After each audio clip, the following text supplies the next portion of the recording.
in their veins. Mackey and Judd on SKOR North and SKORNorth.com. But we've prepared a lot from what we've seen. I'm sure they've done the same thing. And now we got to go out there and play and have game one. You can't find out how good you are until you play game one, right? And find out information and data. And that's what game one's all about. It's about, What was all that noise? That was when I was cutting the clip. I did not know that in the background. That was Judd. That was Judd. That was Judd organizing his secretary papers. Let me roll that back one more time. We've prepared a lot from what we've seen. I'm sure they've done the same thing. But now we got to go out there and play and have game one. You can't find out how good you are until you play game one, right? And find out information and data. And that's what game one's all about. It's about, you know us. We talk about the people, the vision, and the process. That's happening. And then after game one, we'll have data, and then we'll respond to that data and just continue to go into game two. So. And by the way, I didn't realize the noise from my end would pick up on your end recording a clip. One of us could have said something very incriminating during that, and it would have just. By the way, the humming was Declan, because he was humming the round. No, man, I think that was you. No, that was all. I know that Judd hum. That's a. I think you do that all the times you're getting settled. But the noise, here's the noise. It's definitely me on the noise. Oh my god. Pots and pans. That was me. Stella. Put my clips together. Well, the dog's been acting up today. It's been a long morning so far, which is why I need my coffee. Well, welcome in. This is Mackey and Judd here. We are broadcast professionals here to entertain you through the prism of Minnesota sports. And every Tuesday on the show, we go into who gets it, who doesn't. And I think we should fire this up here, boys, because we got a big football game in not less than, I don't know, in like 55 hours from now. Thursday. We got a big football game. Yep. Professionals. And so I would like to start you guys off. You saw the PJ Fleck clip off the top there with Judd's commentary and sound effects in the background. Who doesn't get it? The public. More specifically, the betting public. According to actionnetwork.com, so this is a 14-point spread right now. Ohio State is favored over the Gophers by 14 points.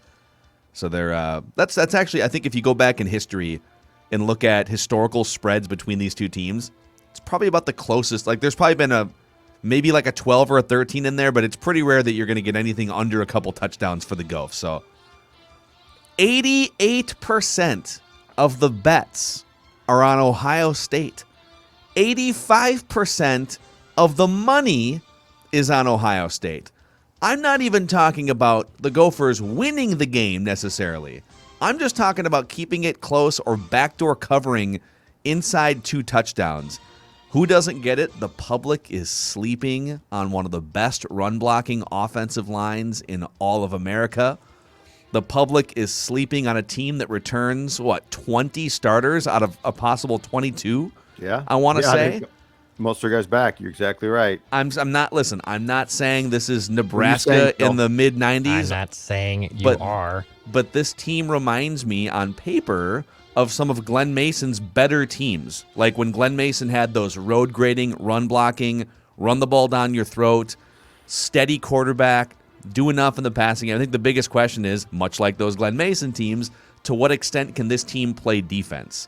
But when I see 88% of bets on Ohio State here, I'm running in the other direction. Come on, boys. Are you running?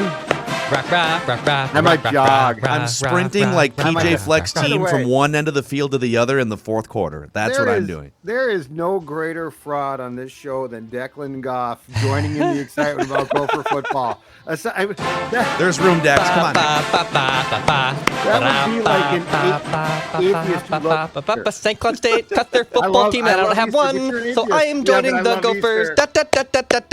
Here we come. Did you just say Declan's like the atheist who's going to church right now? I love church. I church love is Easter great. time, You don't understand. Declan, who as soon as the mic shuts off, says, I don't give a crap about Gopher football. I can't stand. Declan's not a big college football guy. No, I'm not a big college football guy. It's not that I have anything against the Gophers. I'm not criticizing you. I'm just saying it's hilarious because. And listen, I have been the Gophers and college football fan that's been walking through the desert 36 years of my life. I know there's people that have been waiting for longer than that. And PJ Fleck has provided. A couple of years ago when they beat Penn State at home and they beat Auburn in a New Year's Day bowl game. I mean, that's about. I don't even know if anything comes close to that in my life as a Gopher football fan and a graduate of the U of M. But I'm just saying, like, weird things happen early in the college football season, especially Ohio State. I know that they lost a lot of guys. They lost Justin Fields. They're also replacing those guys with 4- and 5-star recruits every single year, and so it's not like they're just going back to the drawing board. But I think when you change out that many players and Justin Fields is gone, this is the best time to play them and hope for a close game. So 53 all-time games, and I think Dex gave the stat as well on Unchained yesterday. 53 all-time games between these two football programs. Ohio State is 46-7, including 22-4 against the Gophers. Awfully negative of you. At Memorial Stadium. There's no room for that on this show today. Memorial Stadium, the Metrodome, and of course, what Look at is it now? Declan Huntington Bank yeah, Stadium. Right. We're on the boat. My college cut their football team, okay? I don't have a football team anymore. I know, but you just don't care. Hey, look, you know what? Okay, I'm going to come back with a positive here to join in this conversation. Let me roll back to shore here real quick. I'm going to help you. I'm going to join in here.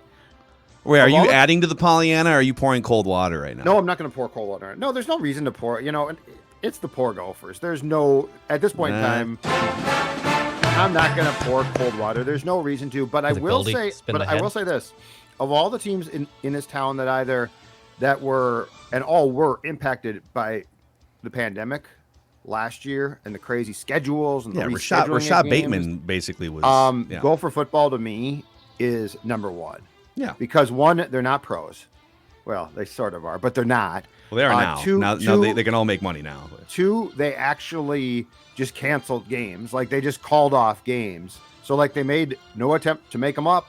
And so I am not willing to say that what we saw in the transition from 2019 to 20 was like this great disappointment of how could this happen? Like, 19 looked so good, and in 20 you were you had a lot of things that were out of your control. And so I am actually willing to make the leap from 2019 to 2021, if that makes sense, and just sort of wipe out last year. Because I just don't think it's fair to the programmer Fleck to be like, well, all the disappointment from last year is on you, and your kickers weren't good, and so you didn't recruit the right kickers. And to your, Bateman opts out, then he opts back in, and then he wisely opts back out. So this is the one team where I don't want to call it a complete free pass, but you had a lot of guys sit out, which totally up to them. You had a lot of things that were out of your control, and I don't think you can judge 2019 into 20 and be like, well, now you got to prove yourself. I'm willing to make the leap from 2 years ago right into this year and see what happens. I think another question we have just for the show, we were just talking before we popped the mics for today's show. You guys, the audience, the listeners, the viewers on the SKOR North YouTube channel, how much do you have interest in Gophers football this season? Legitimately, let us know. Let us know in the SKOR North YouTube comment section. Let us know on our Twitter and Instagram accounts. Just hit us up. Do you want to hear us talk a lot about Gopher football? Or is it all going to depend on if they beat Ohio State, I think people are going to be all in. So maybe how well they play or not on Thursday will sort of set the tone for how interested people are. Even if they play a close game, it might tell people, whoa, okay, maybe they can do some damage with what's going to be a pretty tough schedule. So let us know. We want to know from you guys. That's right. Hey, so give me this, Phil Mackey. Give me a Phil Mackey ranking of Minnesota sports teams you're still passionate about. Because I assume it's the Wolves one, but Gopher football might be closer than I think. Well, I have some level of passion for pretty much all of the teams still, even though they mostly let me down. In terms of like how much are my emotions affected if things go off the rails or something? Yes, I feel like you're divorced from the Vikings. I'm not divorced. Too emotional about them. I'm able to. I feel like the Vikings are. The Vikings are a family member that I know I know that they let me down all the time, and they're still in the family, and I still love them. But I'm not gonna listen. I've bailed you out of jail 6 times. You They're in know, the we had basement. to adopt Let's your be honest. children because you can't take care of your children. Crazy Yeah. uncle in the basement. Yeah, the drunk uncle. So I would say the Timberwolves are number one, inexplicably sometimes. I know that's. I would say the Twins have been number one for a long time. I would say the Vikings are probably number two, and the Twins are probably number three at this point. But Gopher football and basketball goes in waves for me. Like when I commit, because I went to school there. Right. It was a huge part of my life when I was in college and tailgating and stuff. But I also can see on the horizon, like this year's Gopher basketball team, they're going to be young and experienced. They're still putting together the roster. They're going to lose a bunch of games. So I'm not going to be tormented mentally by that. Gopher football kind of feels like they're, all right, they're restocking the cupboards, even though they have a bunch of starters returning. Mm-hmm. But, yeah, I don't know. I've committed so much mental energy to the Timberwolves over the years that there's no turning back. I thought Gopher football would be 2 now. Not before, but now. It's probably 4. Interesting. It's probably 4. Somewhere in there. Get back to me. If they beat Ohio State, you're going to see me dressed like PJ Fleck every day on this show for the next 4 quarter months. zip, Fleck. tie. Oh, I yeah. feel like you turn on the Vikings so quickly now that they wouldn't be 2, but Fitted suits. and you're so mad at the Twins. Quarter zip. Like you're on the verge of a divorce with the Twins. Well, it's You're so irreconcilable mad at them. differences. No, I know, but that's what I'm saying is Gopher football. There seems to be sort of this weird. Here's the difference that I see with you, with the Timberwolves and Gopher football. I see a soft spot in your heart for both those teams. That's true. I feel like your I heart will is make hardened to excuses. the Vikings and Twins. If you're asking me, like, which team am I most likely to make excuses for and try to justify things for? Correct. Timberwolves, Gopher football. Okay. Probably Twins third, even though I've turned on them a lot this year. And then I'm in no excuses mode for the duration of time with the Vikings now. Guys, you've literally accomplished everything there is to accomplish except winning a Super Bowl. Yes. And I would love to see that happen before I die, which is our mission statement on Purple Daily. Yes. So you're probably right. By the way, you think I support Gophers athletics. Federated's been supporting Gophers athletics for longer than I have, and they've been supporting business owners throughout the Twin Cities. If you're looking for a better night's sleep as a business owner, knowing that your company is protected, that you've got the right risk management tools and resources, federatedinsurance.com. And remember, at Federated, it's our business to protect yours. All right. Who gets it, who doesn't? Judd. I'm going to go with a who doesn't. And I'm going to go to a guy that I thought was smarter than this, but clearly he's not, and I'm very surprised. Francisco Lendore. I don't know if you guys have seen this story, but Francisco Lindor and Javi Baez have teamed up with the New York bleeping Mets to show fans that they don't approve of being booed. And by the way, the Mets have had an awful month and deserve to be booed at every turn.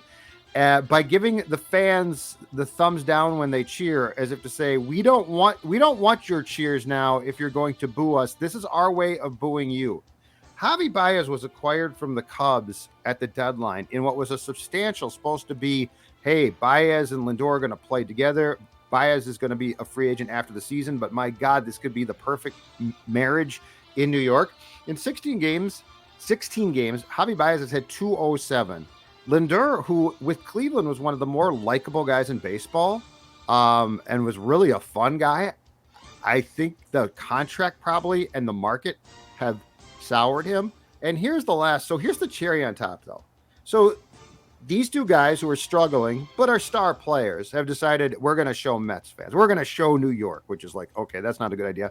The cherry on top is, did you see who joined him in the thumbs down? Kevin Pillar. Kevin Pillar, like the fourth outfielder guy. That's like Pete Best saying I was really good in the Beatles. You don't get it. It's like, dude, they kicked you out. Kevin Pillar. But anyway, I'm shocked that Lindor, who I really, really liked, is like that. I don't know that he would do that with that contract. He's there for like 10 years. Well, it's funny you brought this up because this was also one of mine, except for me, it's who gets it. Javier Baez and Francisco Lindor. No. They get it that Mets fans are idiots. Yes. And those guys have caught on to it. These are the same Mets fans. I don't know, you guys remember David Wright, the legendary Mets third baseman. Mm-hmm. David Wright was one of the best players in baseball for like a 5 or 6 or 7 whatever year stretch. and then some chronic back issues. At one point, he got hit in the head with a 94-mile-an-hour fastball, and he had trouble then, like, he was never the same player coming back from some of these injuries. These people booed David Wright. Like, David Wright is out there giving his baseball soul to these fans, and they're booing him. They're like ripping his family on social media. This is like in the earlier days of Twitter. It's like Mets Philly. fans are morons. So are Philadelphia Philly fans are morons, and they did. And I think Francisco Lindor and Javi Baez are saying, all right, Lindor came from the Cleveland fans for years and years, have suffered, right? But they still support Francisco Lindor because they know he's a good player. Chicago Cubs fans, you might argue some of the more bandwagon fans, but like Baez is coming from these Cubs fans. These guys are outsiders coming in, looking around saying, all right, I know what a good baseball fan is. These people are idiots, and I stand with Javier Baez and Francisco Lindor. Cleveland fans Those guys stopped get it. showing up. They not only didn't support Lindor, they didn't support their team. They stopped showing up. Francisco Lindor just signed a 10-year contract That's the committing to Mets fans. Yes, okay? but you know what you're getting. But see, that's the key to me. Know what you're getting into. Then you did this. You took the money, which is your right.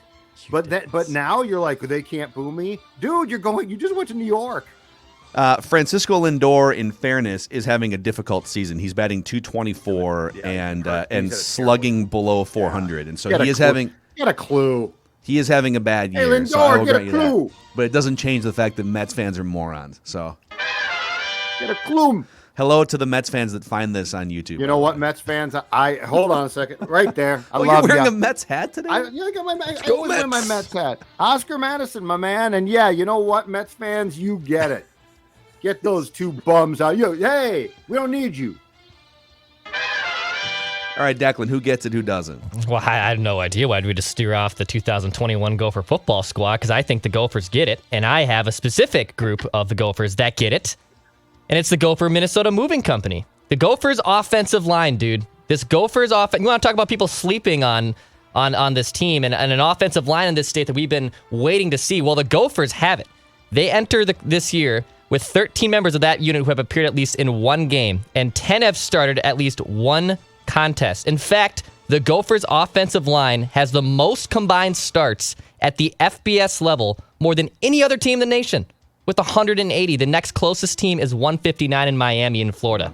So the offensive line is going to carry this team. Yes, it might be a little bit boring. It might be back in the old school days where they had Lawrence Maroney and they were just pounding the rock all the time. But the offensive line of the Gophers get it. And if they go anywhere, it'll be because of the big boys up front. It'll be nice to actually watch a competent offensive line. And yes, then maybe I will adopt some college football Saturday into my life. And Ibrahim is one of the best running backs as well in the conference. So they should be road graders. They should be a pancake blocking spectacle this season. If you plug Christian Darrisaw in for Rashad Hill at left tackle like the Vikings will eventually, and you do the math right now, my guess is the Gophers offensive line average age older than the Vikings. Wow, because they're all like 20, 23, 24 They're all years like, old. yes. Are they?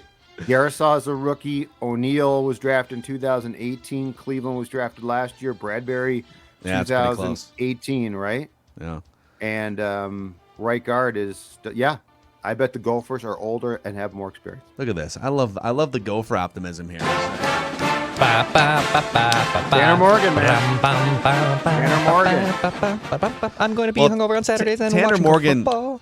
Tanner Morgan's interesting because he was going into 2020, coming off of an amazing year the year before. He was getting a little like second ring Heisman steam, not like Trevor Lawrence steam, but like could get votes on the outside ring steam. Yes. And he just wasn't that great. It helps to have Rashad Bateman That's what I for a was full gonna season, say. which he didn't. But how's the receiving core now?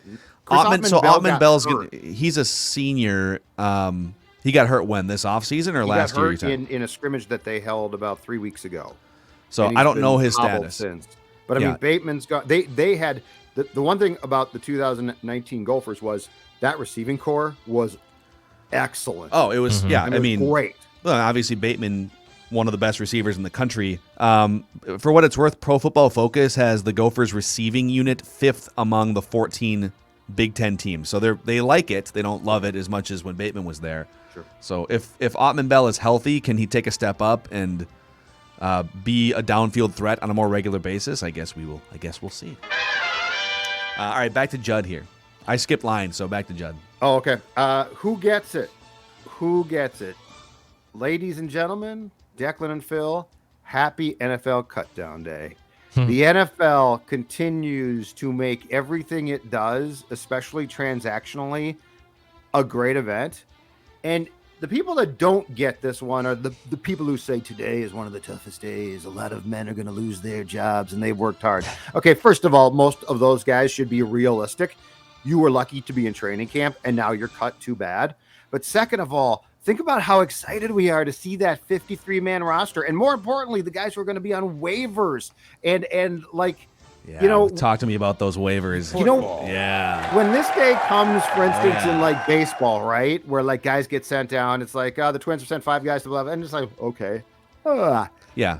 This is the sport where, okay, the market's now flooded, and a lot of guys are not going to be claimed, and I don't care. But there will be, Cam Newton, for instance, now is going to be available. I'm guessing Nick Foles, too.